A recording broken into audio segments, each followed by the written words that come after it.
જય શ્રી કૃષ્ણ બાળકો, મજામાં? ઓલરાઈટ, હવે અહીંયા જુઓ, મેં ત્રણ પરિપથ, ત્રણ આકૃતિ અવરોધ સાથે દર્શાવેલી છે. આ પણ ઘન છે, આ પણ ઘન છે, આ પણ ઘન છે. આપણો હેતુ એ છે કે આના A અને B વચ્ચેનો સમતુલ્ય અવરોધ, આનો A અને અહીંયા B વચ્ચેનો સમતુલ્ય અવરોધ અને અહીંયા A અને B વચ્ચેનો સમતુલ્ય અવરોધ આપણે શોધવાનો છે. તો ધ્યાનથી બરાબર જુઓ કે આ જે આકૃતિ છે એનો અવરોધ આપણે આગળના લેક્ચરમાં કિર્ચોફના નિયમનો ઉપયોગ કરી અને મેળવેલો હતો. જે બે બિંદુ વચ્ચે તમારે અવરોધ શોધવાનો હોય એની વચ્ચે બેટરી જોડવી પડે. અહીંયા પણ બેટરી જોડવી પડે, અહીંયા પણ બેટરી જોડવી પડે. પણ આ બે જે દાખલા છે, પહેલી અને ત્રીજી આકૃતિ વાળા, એ હું તમને ગણાવતો નથી. શા માટે? કારણ કે એ મેં ગણાવી દીધા છે. માત્ર એને યાદ રાખવા માટેનો રસ્તો આપું છું કે નીટ કે ગુજકેટની અંદર પૂછાય તો તમારે ગણવો ન પડે, કારણ કે સમઘન છે એના જવાબ ફિક્સ હોય. સિવાય કે સમઘનની અંદર રહેલા અવરોધના મૂલ્યો તમને કેપિટલ R કે સ્મોલ r એમ આપવામાં આવે. દાખલા તરીકે આના બધાયના કેપિટલ R છે, દરેકના કેપિટલ R છે, આવું તમને કહેવામાં આવે. તો આને માટે આપણે મૂલ્ય મેળવ્યું હતું 5/6 R. આગળનું લેક્ચર જોઈ લેવા વિનંતી બાળકો. હવે આ A અને B વચ્ચેનો તમે મેળવશો તો 3/4 R આવશે. પણ એ કિર્ચોફના નિયમની મદદથી મેળવો તો થોડો દાખલો લાંબો થાય. આમાં પણ કિર્ચોફના નિયમનો ઉપયોગ કરીને થઈ શકે, આમાં પણ થઈ શકે, અને આમાં તો આપણે ઓલરેડી કરેલો છે. આમાં એટલા માટે કર્યો તો કે આ તમારું 2 થી 3 સ્ટેપમાં કામ પૂરું થઈ જાય. પણ આની અંદર તમારે ઝાઝા પ્રવાહ ધારવા પડે, આમાં પણ ઝાઝા પ્રવાહ ધારવા પડે. એટલે યાદ રાખો કે આ કેપેસિટર માટે આપણે ઓલરેડી મેળવી લીધેલું છે. એટલે કે આ અવરોધના સ્થાન ઉપર કેપેસિટર હોય અને આવી જ રીતે A અને B બિંદુ, A અને B બિંદુ, A અને B બિંદુ વચ્ચેનો સમતુલ્ય કેપેસિટન્સ મેળવવાનું હોય તો આપણે એ કામ કરી લીધું છે. કયા લેક્ચરમાં છે તો કે કેપેસિટર માટે 4/3 C એ લેક્ચર નંબર 31 ચેપ્ટર નંબર 2 એ ફરીથી જોઈ લેવા વિનંતી. એટલા માટે કે આ દાખલો છે એ આમાં સમતુલિતતા ને આધારે, એટલે કે માત્ર શ્રેણી અને સમાંતરને આધારે મેં તમને ગણાવેલો છે. એ જ શ્રેણી અને સમાંતર એવી જ પરિપથ બનશે. ખાલી ફરક એટલો કે કેપેસિટરના શ્રેણી જોડાણમાં તમે વ્યસ્તનો સરવાળો કરતા હતા અને સમાંતરમાં ડાયરેક્ટ સરવાળો કરતા હતા. એને બદલે અહીંયા અવરોધ હશે તો અવરોધમાં એનાથી ઉલટું થશે, અને ઉલટું થશે એની સાબિતી અહીં છે કે ઓમાં જો તમને 4/3 C મળેલો હશે, જોજો લેક્ચર 31, તો આમાં 3/4 R મળશે. એવી જ રીતે 5/6 C હતું, યાદ કરો, તો અહીંયા 5/6 R મળશે. એવી જ રીતે આકૃતિ નંબર 3 માં નજીકના બે બિંદુ વચ્ચેનું સમતુલ્ય કેપેસિટન્સ 12/7 C મળતું હતું. એને બદલે આ જ નજીકના બિંદુ માટેનો સમતુલ્ય અવરોધ મેળવવાનો પ્રયત્ન કરશો તો 7/12 R મળશે. બાબત સમજાણી? હવે ધ્યાનથી જુઓ, માત્ર અને માત્ર આંકડા ઉપર નજર કરો. તો આ પહેલી આકૃતિ, આ બીજી આકૃતિ, આ ત્રીજી આકૃતિ. પણ તમને એ યાદ હોવું જોઈએ કે આ એક મૂકીને એક બિંદુ, આ બે મૂકીને બિંદુ એટલે કે વિકર્ણ, અને આ નજીકના બિંદુ. તો આનો ક્રમ જોઈ શકો છો કે 3 4 5 6 7 અને 12. 3 4 5 6 7 12. રેડી? આમાં એનથી ઉલટું થશે, એટલે કે અહીંથી શરૂ થશે 3 4 5 6 7 12. પણ તમારે બે યાદ રાખવાની જરૂર નથી, બે માંથી એકનો જવાબ તમને યાદ હોય તો આ ત્રણ એક્ઝામની અંદર તમને મદદ કરે. પણ કોઈ સંજોગો વસાત બોર્ડની એક્ઝામમાં પૂછાય તો તમારે ગણવો જ પડે. એટલે તમને ખાસ પ્રેક્ટિસ માટે અગત્યની વાત એ કરી દો કે જવાબ તો ઓલરેડી આવ્યો, આ તમને યાદ રહી જશે બાળકો. પણ તમે જેમ મેં તમને કેપેસિટર માટે ત્રણેય દાખલા ગણાવેલા છે એવી જ રીતે તમે અવરોધ માટે એક વખત આખી આકૃતિ 3 થી 4 વખત દોરવી પડે. જેવી રીતે અહીંયા આ 1 2 ને 3 સંતુલિત છે, એવી રીતે આ 1 2 ને 3 સંતુલિત છે, તો આ 3 એ 3 છે એ તમારા માટે વિસ્થિતિમાનનો તફાવત સરખો હતો એટલે સમાંતરમાં આવતા હતા. ખાલી યાદ કરાવી દઉં છું. બાકી તમારે આ 3 એ 3 લેક્ચર આ 12 સપ્તમાંશ વાળું 29 નંબરના લેક્ચરમાં છે, 6 પંચમાંશ વાળું 28 માં છે અને 4 તૃતીયાંશ વાળું 31 માં છે. ઓલરાઈટ બાળકો, તો આ તમારી મેળે તમારે કરવાનું છે. એટલે આ માર્ગ છે એ પણ તમારા નોટની અંદર ખાસ ઉતારી લેજો અને તમને એ ધ્યાનમાં આવી જવું જોઈએ કે આમ થશે. ઓકે, એટલે 3 4 5 6 7 12. પછી કેપેસિટરમાં 3 4 5 6 7 12. સમજાઈ ગયું? તો આ એક યાદ રાખશો એટલે બાકીનામાં પ્રોબ્લેમ નહીં થાય. ગણાવતો નથી હું તમને, ખાલી આ રસ્તો જ મેં બતાવ્યો છે, વે બતાવ્યો છે. આ વે ઉપર જાજો અને આ ઘરે તમારે સારો સમય આપી અને મહેનત કરવી પડશે. આ 3 3 લેક્ચર ફરીથી તમારે રીચેક કરવા પડશે અને એના પછી જ તમે આ કરી શકશો. બીજું, કોઈ એવો વિદ્યાર્થી એવું ન સમજે કે મારે નીટમાં જરૂર નથી, મારે જેડબલઈ ની જરૂર નથી. આ જેડબલઈ નીટમાં પૂછાય કે ના પૂછાય, પણ તમારા ગુજરાત બોર્ડની અંદર દાખલા તો છે જ આવા આ ટાઈપના. આ માત્ર અને માત્ર પરિપથની પ્રેક્ટિસ છે. એટલે આપણે હંમેશા આવા પ્રકારના છે એ દાખલા ખાસ કરવા, કારણ કે આપણને ગુજરાત બોર્ડની અંદર પણ 100% શું કરશે બાળકો? મદદ કરશે. ઓકે, તો તમે આ લખી લ્યો. યસ બાળકો, ક્વેશ્ચન નંબર 39. વેસ્ટર્ન બ્રિજ પરિપથની રચના સમજાવી તેની સંતુલિત સ્થિતિમાં તેમાંના અવરોધો વચ્ચેનો સંબંધ મેળવો. તો પ્રશ્નની અંદર બે પ્રશ્ન આવી જાય છે, ધ્યાનથી જુઓ. પહેલા તો વેસ્ટર્ન બ્રિજ પરિપથની રચના એટલે કે આ તમે દોરેલી આકૃતિનું વર્ણન. પછી સંતુલિત અવસ્થા કેને કહેવાય એ લખ્યા પછી આપણે અવરોધ વચ્ચેનો સંબંધ મેળવવાનો છે. આનાથી સહેલો પ્રશ્ન બીજો ન હોઈ શકે, એટલો સરળ પ્રશ્ન છે.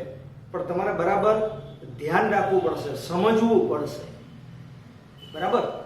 ઓકે, તો હવે ધ્યાનથી બરાબર જુઓ. આનો શોધક 1843 માં ચાર્લ્સ વિસ્ટન નામનો વૈજ્ઞાનિક હતો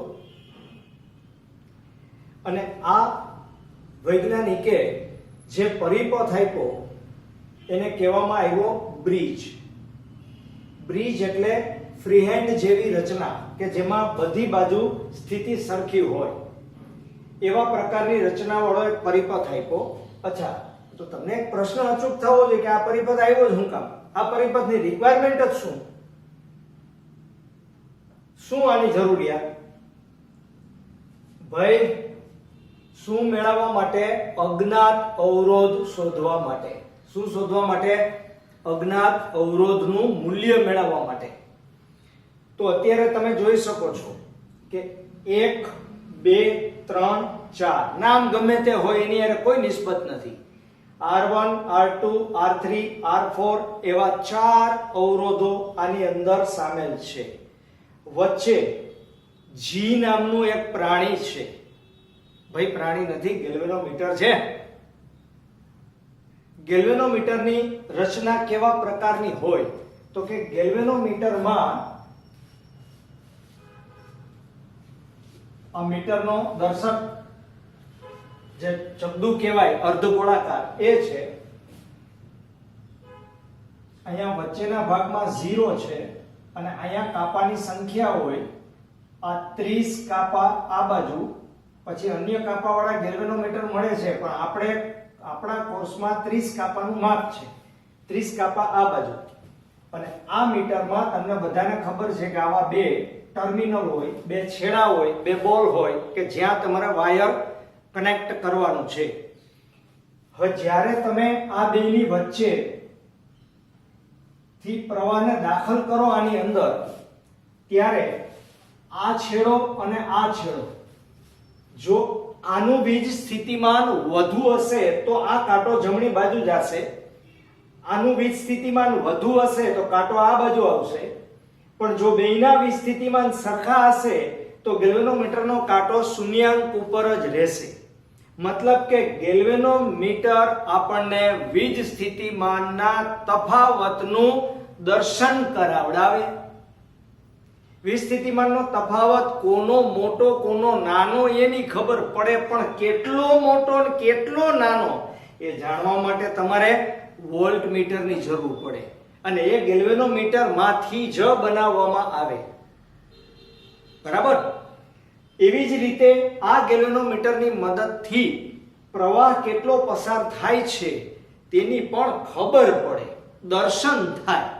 પણ પ્રવાહનું મૂલ્ય જાણવા માટે તમારે આ ગેલ્વેનોમીટરમાં યોગ્ય ફેરફાર કરી અને પ્રવાહ માપક સાધન એટલે કે એમીટર બનાવવું પડે. આ બાબત આપણે આના પછીના ચેપ્ટરમાં ભણવાની છે. એટલે કે ગેલ્વેનોમીટરનું વોલ્ટમીટરમાં અને ગેલ્વેનોમીટરનું એમીટરમાં બેયમાં આપણે રૂપાંતરણ કરશું. પણ અત્યારે માત્ર અને માત્ર ગેલ્વેનોમીટરનું કાર્ય તમારા મગજની અંદર ગોઠવી દો બાળકો, કે ગેલ્વેનોમીટર અત્યારે આપણું શું કામ કરશે. તો કે અત્યારે આપણા વીજ સ્થિતિમાનનો તફાવત છે કે નહીં તેની જાણકારી આપશે. જો તેમાંથી પ્રવાહ પસાર થઈ જાય આ છેડેથી ઓલે છેડે તો તમારે સમજી જવાનું કે બેયનું વીજ સ્થિતિમાન સરખું નથી. પણ અહીંથી પ્રેશર આવે, અહીંથી પ્રેશર આવે, બેય બાજુથી વીજ સ્થિતિમાનનું પ્રેશર આવે અને ગેલ્વેનોમીટરનો કાંટો શૂન્યાંક ઉપર જ રહે તો તમારે સમજી જવાનું કે ગેલ્વેનોમીટરના બંને ટર્મિનલ વચ્ચેનો વીજ સ્થિતિમાનનો તફાવત સમાન છે અને ગેલ્વેનોમીટરમાંથી વિદ્યુત પ્રવાહ પસાર થતો નથી. તો હવે આટલું ગેલ્વેનોમીટર વિશે જાણી લીધા બાદ હવે ગેલ્વેનોમીટર અહીંયા જે જોડેલું છે એમાં ધન ને ઋણ છેડા હોય છે ખરા, પણ અત્યારે એનું ઇમ્પોર્ટન્ટ નથી એટલે આપણે અહીંયા લખ્યું નથી, પણ એમાં હોય છે ખરા. ઓકે, હવે આકૃતિનું વર્ણન ફરીથી કહી દઉં. ઈસવીસન 1843 માં ચાર્લ્સ વિસ્ટન નામના વૈજ્ઞાનિકે અજ્ઞાત અવરોધ શોધવા માટે એક પરિપથની રચના કરી કે જેમાં કુલ 4 અવરોધ હોય. આ 4 અવરોધ પૈકીના 3 અવરોધ જ્ઞાત અને 1 અવરોધ અજ્ઞાત હોય છે, અનનોન. ઓલા 3 નોન, ઓલા અનનોન 1, રાઈટ? તો ટોટલ 4 અવરોધ પૈકીનો 1 અવરોધ કયો અનનોન છે એ તમારે તમારી રીતે ગમે તે અવરોધને અનનોન કહી શકો, રાખી શકો. પ્રેક્ટિકલી રીતે આનો પ્રેક્ટિકલ તમારા કોર્સની અંદર છે જ. બરાબર? તો અત્યારે જુઓ તમે R1 અને R3 નો કોમન બિંદુ A તથા R2 અને R4 નું સામાન્ય બિંદુ C ની વચ્ચે આપણે બેટરી જોડેલી છે. આ કળ છે. કળ એટલે આપણા ઘરમાં ઓન ઓફ ની સ્વિચ હોય એ, બીજું કાંઈ નહીં. ઓકે? એવી જ રીતે R1 અને R2 ના સામાન્ય બિંદુ તથા R3 અને R4 ના સામાન્ય બિંદુ અનુક્રમે B અને D ની વચ્ચે આપણે ગેલ્વેનોમીટર જોડેલું છે. યાદ રાખો કે આ 4 અવરોધ પૈકીના કોઈ પણ 3 અવરોધ જ્ઞાત છે જ્યારે 1 અવરોધ અજ્ઞાત છે. તો જે જ્ઞાત છે એમાં તમે ફેરફાર કરી શકશો. એટલે કે આ 3, ધારો કે R1 R2 R3 આ 3 જ્ઞાત હોય તો આ ત્રણે ત્રણના મૂલ્યો એવી રીતે ગોઠવો, ફેરફાર કરતો જવો પડે. અને ફેરફાર કરતા આને તો બોલાવવાનો નથી, શું કામે? કારણ કે એ અજ્ઞાત છે. તો આ 1 2 અને 3 ત્રણેયના મૂલ્યો એવી રીતે સેટ કરો, એવી રીતે ગોઠવો કે જેથી કરીને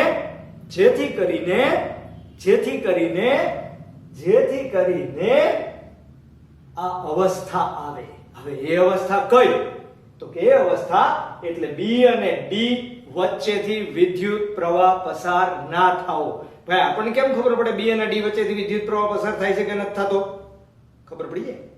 કેમ? તો કે ગેલ્વેનોમીટરનો આંક હલશે જ નહીં, શૂન્યાંક ઉપર જ હશે. એટલે કે આ કાંટો વચ્ચે જ રહેશે. ઈ કાંટો નહીં જાય ડાબી બાજુ કે નહીં જાય જમણી બાજુ, બેમાંથી એકેય તરફ ગેલ્વેનોમીટરનો કાંટો ન જાય એવી રીતે તમારે ત્રણ અવરોધના મૂલ્યો સેટ કરવા પડે. અને સેટ થઈ ગયા બાદ જે સ્થિતિ નિર્માણ પામે એટલે કે ગેલ્વેનોમીટરનો કોણાવર્તન શૂન્ય ઉપર આવે, ગેલ્વેનોમીટરનો કાંટો શૂન્ય ઉપર આવે એટલે બી અને ડી વચ્ચેથી વિદ્યુત પ્રવાહ પસાર થવાનું બંધ થઈ જાય. અને આ વિસ્ટન બ્રિજ ની આ સ્થિતિ ને સંતુલિત અવસ્થા કહેવાય. કઈ અવસ્થા? સંતુલિત અવસ્થા. અને સંતુલિત અવસ્થામાં આપણે ચારેય અવરોધ વચ્ચેનો સંબંધ મેળવવો હોય, તમે જુઓ બી અને ડી વચ્ચે મેં તીર મારેલું નથી, મતલબ કે એમાંથી વિદ્યુત પ્રવાહ પસાર થતો નથી. બરાબર? તો આપણે નિયમ લગાડી દઈએ. નિયમ લગાડશું એટલે ક્યાં આવશે નિયમ? ગમે એક બાજુ લગાડવાનો છે. બે અળધિયા છે તમારી પાસે, એક અહીંયા અળધિયું છે, એક અહીંયા અળધિયું છે. બરાબર? આપણે તો R1 R2 R3 R4 વચ્ચેનો સંબંધ મેળવવાનો છે. એમાં આ બેટરીના વિદ્યુત ચાલક બળની સૂત્રની અંદર અવરોધના સૂત્રમાં આવશ્યકતા નહીં આવે. કેમ? તો કે આપણે લગાડીએ એટલે આપણને ખબર પડશે. A B D A ને કેટલામો નિયમ લગાડતા ભાઈ? બીજો નિયમ લગાડતા. બરાબર? તો આમાંથી વહેતો પ્રવાહ કેટલો? A થી B. આપણી દિશા જુઓ, આપણી દિશા એટલે A થી B. હજી ધ્યાન રાખજો, કિર્ચોફનો નિયમ લગાડતા ન આવડતો હોય તો ઈ આયલા જ રાખશે, દરેક ક્વેશ્ચન ની અંદર આવશે. ઓકે? અવરોધ આવશે, અહીંથી પ્રવાહ પસાર થયો I1, તો આ અવરોધના બે છેડા વચ્ચેનો વિસ્થિતિમાનનો તફાવત PD કેટલો? I1 R1. હવે પ્લસ કે માઈનસ? તો કે આ તીર વાળી દિશા એની દિશા અને આ દિશા આપણી દિશા. આપણી દિશા અને એની દિશા જો સમાન બને તો આ PD માઈનસ થાય. તો માઈનસ I1 R1 પછી ઓલી બાજુ વયા જાઓ G. તો યાદ કરો, સેકન્ડ ચેપ્ટર માં કીધું તું મેં કે જેમાંથી પ્રવાહ પસાર નથી થાતો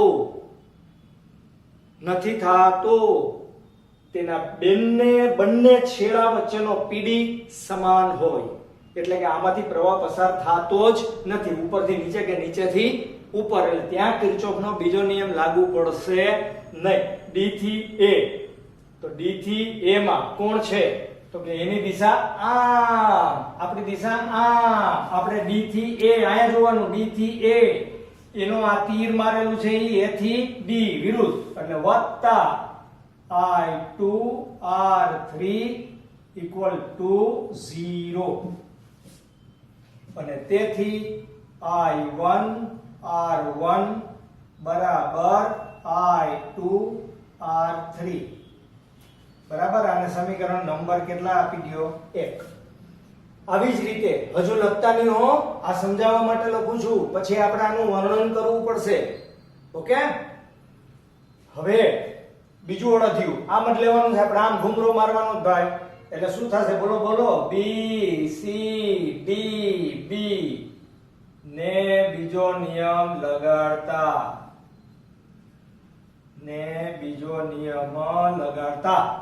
તો B થી C, એની દિશા B થી C, આપણી દિશા D થી C, એટલે માઈનસ I1 R2, પછી આ નીચે જુઓ એની દિશા આમ, આપણી દિશા આમ, તો વત્તા I2 R4 બરાબર 0.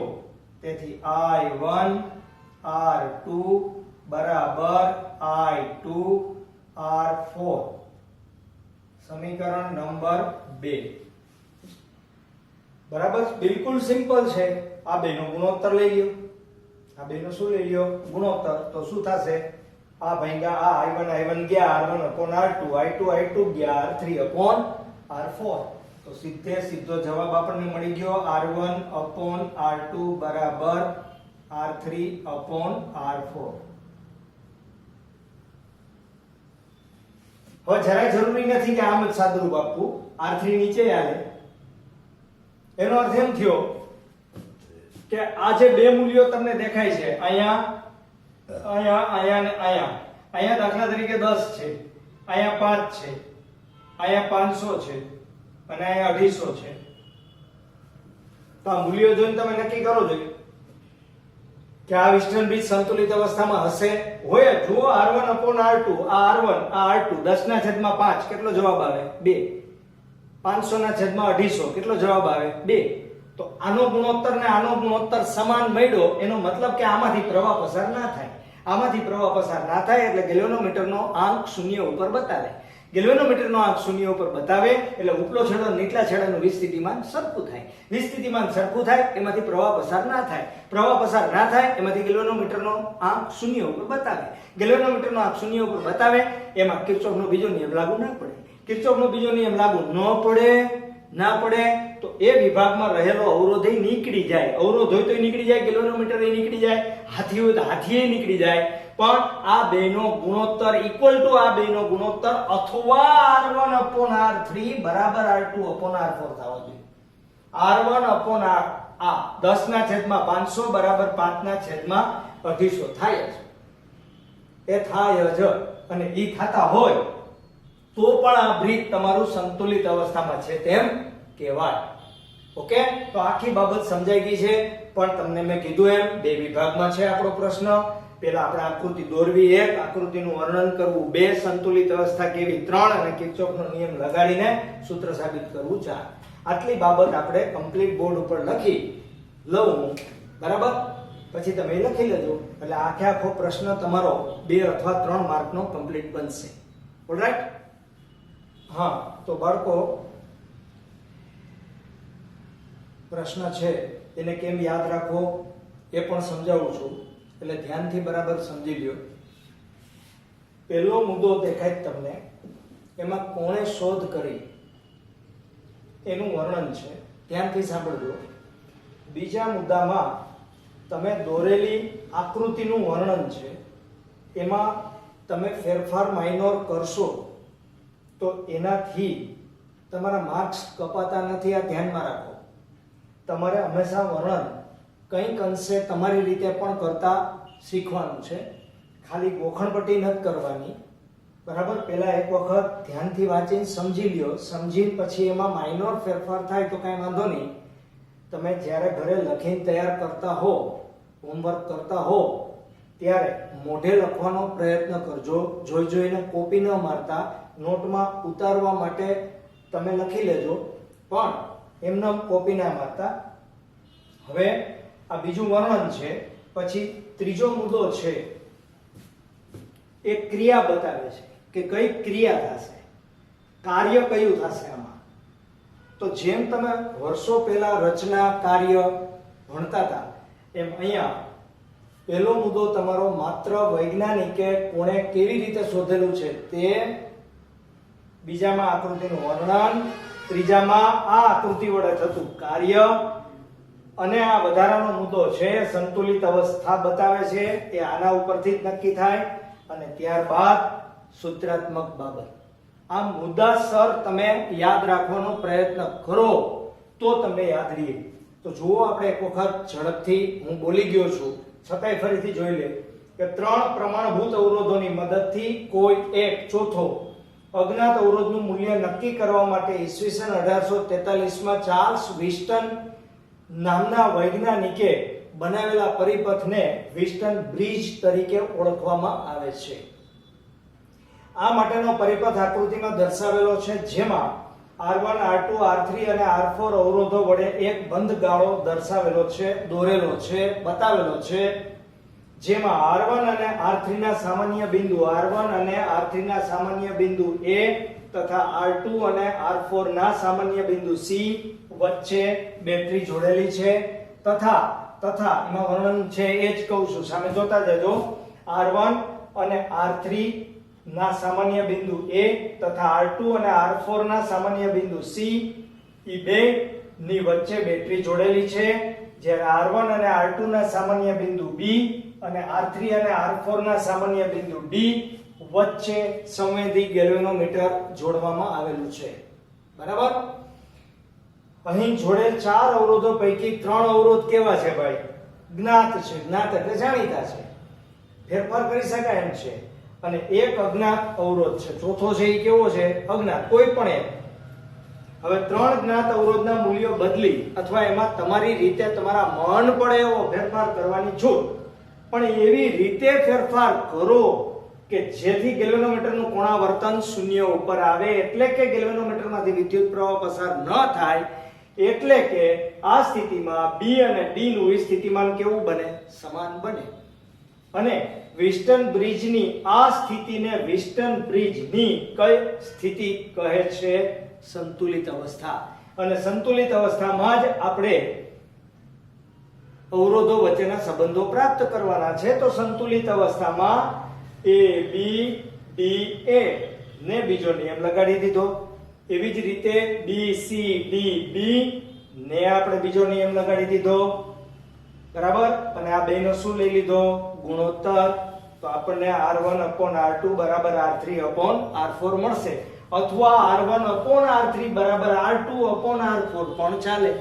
જો આ સ્થિતિ, હવે દાખલાને સમજવાનો છે કે આ સ્થિતિનું નિર્માણ આવા પ્રકારના વિસ્ટન બ્રિજની આકૃતિમાં થાય તો વચ્ચે કોઈ પણ અવરોધ હોય, કોઈ પણ ગેલ્વેનોમીટર હોય, ગમે તેટલા મૂલ્યનો અવરોધ અહીંયા જોડેલો હોય તો પણ તે અવરોધની તમારે ગણતરી કરવાની રહેતી નથી. પણ શરત કઈ? તો કે ધીસ છેદમાં ધીસ બરાબર ધીસ છેદમાં ધીસ આવવું જોઈએ, તો અને માત્ર તો જ. ઓકે. તો હવે આપણે આના ઉપરનો એક દાખલો ગણવાનો છે ભાઈ.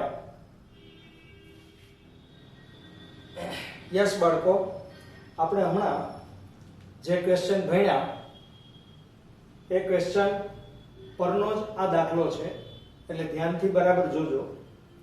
ખાલી આંકડા આપેલા છે, આંકડા સિવાય બીજું કશું નથી. આમાં જે શાખા છે એમાં આપણે R1 જેને કહેતા હતા અને R2 અને R3 અને R4 એને બદલે અહીંયા 100 10 5 60 આપેલા છે. પણ આમાં એક બાબત સમજવાની છે, બચેલો, કે 100/10 બરાબર 60/5 નથી થતા.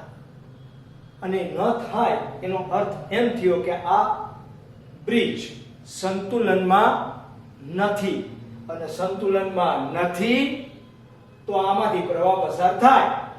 જો આમાંથી પ્રવાહ પસાર થાય તો ત્યાં કિર્ચોફનો બીજો નિયમ લગાડવો પડે, અને નિયમ લગાડવો પડે તો દાખલો થોડો મોટો થાય.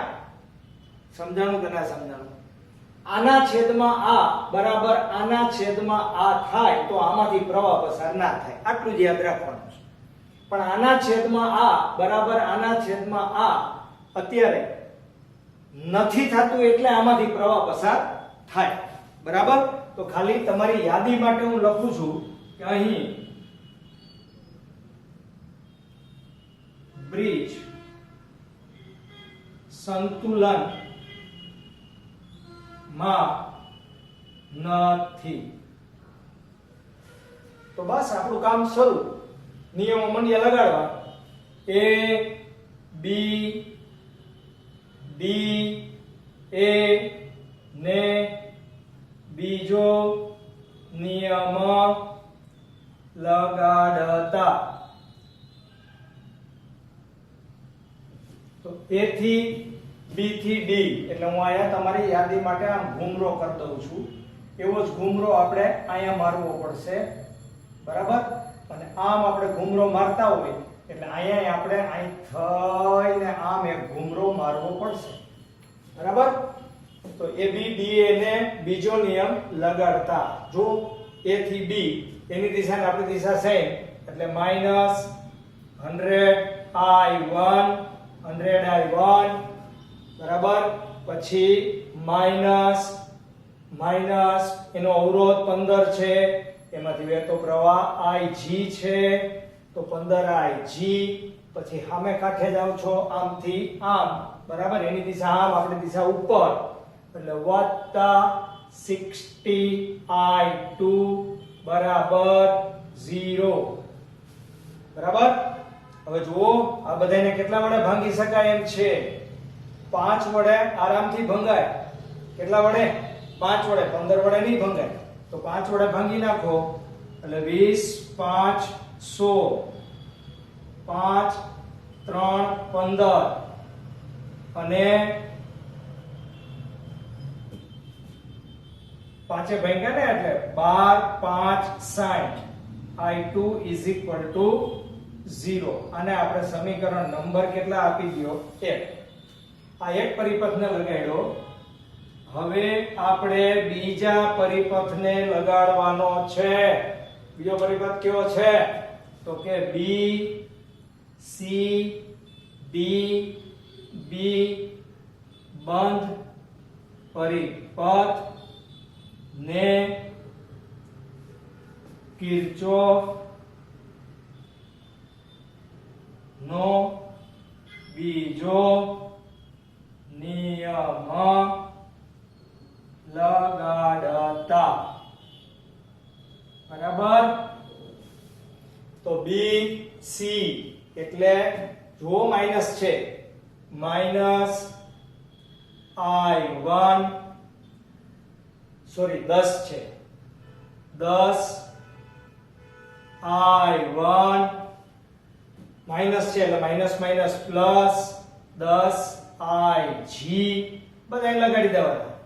પછી c થી d એમાં વહેતો પ્રવાહ i2 વત્તા ig એનો 5 રીતે ગુણાકાર અને વત્તા 5i2 વત્તા 5ig અને આયા જુઓ એની દિશા આમ, આપણી આમ, એટલે વત્તા 15ig બરાબર 0. થઈ ગયું? હવે i1 વાળું સમીકરણ પહેલા લખી નાખીએ, મતલબ કે i1 એક જ છે એટલે 10i1 બરાબર 10i1 બરાબર. પછી ig 10ig 5ig 15ig 15 ને 5 20 20 ને 10 30ig પછી i2 એક જ છે વત્તા 5i2 બરાબર 0. બરાબર. અને માઈનસ ના પ્લસ કરી નાખો તો 10i1 minus 30ig minus 5i2 બરાબર 0. રેડી? અને આપણે સમીકરણના નંબર કેટલા આપી દેશું ભાઈ? 2. રેડી? હવે જુઓ આ બેનો ઉકેલ આપણે મેળવી શકશું આરામથી. આપણે આ બેનો ઉકેલ આરામથી મેળવી શકશું વિધાઉટ ફેલ. બરાબર. આપણે i1 ને ઉડાડી શકશું. આ i1 ને ઉડાડવા હશે તો આપણે આરામથી ઉડાડી શકશું ભાઈ. બરાબર. પણ એ ઉડાડીએ એની પહેલા તમને પરિપથમાં મેં કીધું નથી. જુઓ આ i1 જેટલો પ્રવાહ ગયો છે, અહીંયા i2 જેટલો આવ્યો છે, એ i1 માંથી ig જેટલો નીચે આવ્યો એટલે આ બાજુ i1 ig ગયો, એ i2 અહીંયા આવ્યો, ઓલો ig અહીંથી આવ્યો, એ બે ભેગા થઈ અને i2 વત્તા ig થયો. સમજાઈ ગઈ વાત આખી? ફરીથી કહી દો નિયમ. આપણે નિયમ લગાડ્યો છે a b d a થી b. તમે જોતા જાઓ, હું બોલતો જાઉં છું. a થી b એની દિશા અને આપણી દિશા એક એટલે 100i1 માઈનસ 100i1 છે માઈનસ, પછી નીચે ઉતરો એની દિશા ને આપણી દિશા એક એટલે માઈનસ 15ig વત્તા 60i2 ઇક્વલ ટુ 0. અને કેટલાય ભાંગ્યા આપણે 5 એટલે 20 આવ્યા, અને 5 એટલે 3, અને 5 એટલે 12. ઓકે. હવે આ લગાડ્યો તો એની જેમ આ બંધ પરિપથ આવે તો અહીંયા શું આવશે -10i1 plus minus minus plus 10ig plus 5i2 plus 5ig 5i2 વત્તા 5ig વત્તા ઊંધા ગયા એટલે 15ig બરાબર 0. ઓકે, હવે આપણા માટે આવશે બેટરી વાળો પરિપથ. બેટરી વાળો પરિપથ કયો જો ધ્યાનથી, જો ઓલો ઘૂમરો માર્યો ને નીચે A D C E F A ને કેટલામો નિયમ લગાડતા? બીજો નિયમ લગાડતા. અને જો આપણે એને લગાડી દઈએ તો શું થશે? બીજો નિયમ લગાડી દઈ તો બરાબર, તો A થી D આપણી દિશા ની દિશા 1 એટલે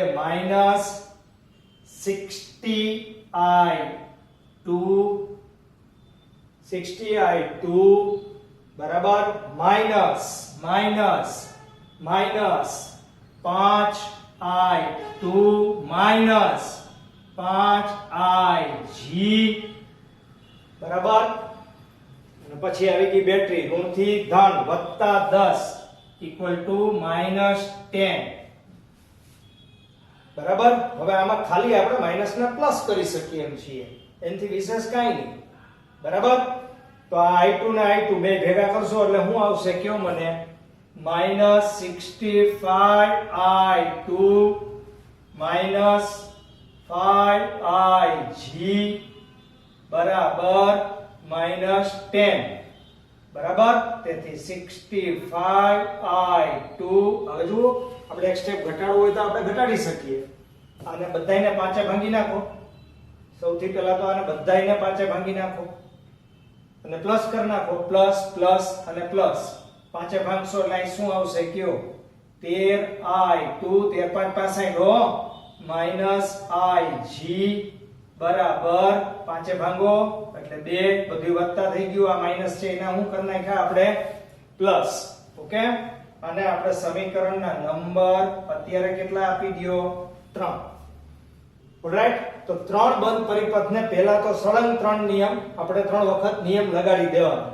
હવે આપણું કામ છે ઈ લોપ, ક્યાં લોપ સરળતાથી થાય એમ છે ઈ ચેક કરો. જુઓ સમીકરણ નંબર 1 આપણે શું મેળવવાનું છે જોવાનું. આપણે ig મેળવવાનો છે બાળકો. ig શક્ય હોય ત્યાં સુધી ઉડાડવો નહીં, નહીતર ડબલ મજૂરી થાય કે ig ને ઉડાડીને i1 કે i2 ગોતો ને પછી i2 મળે એના ઉપરથી ig આપણે શોધવો પડે. એના કરતા બેટર ઈ રહે કે આપણે i1 અને i2 છે એને ઉડાડવાનો પ્રયત્ન કરીએ. ઉડશે નહીં. જો અહીંયા i2 ig છે, આવું બીજું સમીકરણ i2 ig વાળું મળી જાય તો લોપની રીતનો ઉપયોગ થાય. રાઈટ, તો i2 ig આમાંથી રીએ એવો આપણે પ્રયત્ન કરીએ. કેમાંથી? તો કે સમીકરણ નંબર 1 અને સમીકરણ નંબર 2 એમાં i1 આપણે ઉડાડવો છે. તો અહીંયા આપણે i1 ઉડાડવો હશે. આ i1 છે, આ ig, આ i2, i1 ig i2. તો આપણે આને શું કરવું પડશે? 2 વડે ગુણવા પડશે બાળકો. કેટલા વડે? 2 વડે. આને 2 વડે ગુણશું એટલે ઉપર 20 આવી જાય. જો આને ભંગાય એમ હતા. જો આપણે ભાંગ્યા નથી ના, ભાંગીએ તો કઈ વાંધો નથી, ભાંગીએ પાછા ગુણવા પડે. ઓકે, તો આમાં આપણને યાદ આવી ગયું તો ભાંગી નાખ્યા. થોડોક આંકડો મોટો હતો એટલે એવું ફરજિયાત નથી કે આપણે ભાગાકાર કરીને નાનું સમીકરણ બનાવવું, પણ નાનું બનાવવાથી આંકડા થોડાક નાના થાય તો આપણે ગુણાકાર મોઢે કરી શકીએ વિધાઉટ કેલ્ક્યુલેટર. બરાબર, પણ અહીંયા બહુ વાંધો નથી કારણ કે આ આંકડા બધાય સરસ મજાના છે. તો સમીકરણ 2 હવે આપણા માટે આવશે સૂચના. સમીકરણ 2 ને 2 વડે ગુણી 1 સાથે ઉકેલતા. પેલા એને 1 સાથે ઉકેલવાનું છે. બરાબર, તો આને 2 વડે ગુણી નાખીએ એટલે 20i1 માઇનસ 60ig બરાબર માઇનસ કેટલાય ગુણવાના છે 2 વડે એટલે 10i2 ઇક્વલ ટુ 0 બરાબર. અને હવે ગુણ્યા વગરનું સમીકરણ હતું એ આપણે નીચે મૂકી દઈએ એટલે આપણને અહીંયા જોવામાં સરળતા રહે, એમાં શરમાવાનું નહીં બરાબર. છેટે છેટે હોય સમીકરણ તો બાજુ બાજુમાં રાખી દેવાના એટલે પેપરમાં આપણી મિસ્ટેક ના થાય. 12i2 બરાબર શું આવશે કયો 0. હવે લગાવી દો લીટી. નિશાની આપણી તૈયાર છે જુઓ -20 +20 બે ઉડી ગયા તો આ શું આવશે કયો -63ig બરાબર અને વત્તા જુઓ +12 -10 એટલે +2i2 ઇક્વલ ટુ શું આવશે 0 બરાબર. તો તેથી 2i2 બરાબર 63ig. જેવી રીતે આપણે i1 ને ઉડાડીને i1 કાઢ્યો લોપ કર્યો એમ હવે i2 નો વારો છે જવાનો.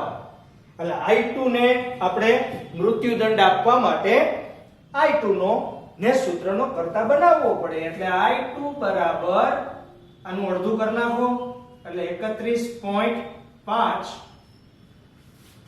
બરાબર ig થઈ જશે. આને આપણે સમીકરણ નંબર કેટલા આપી દયો પહેલા તો 4.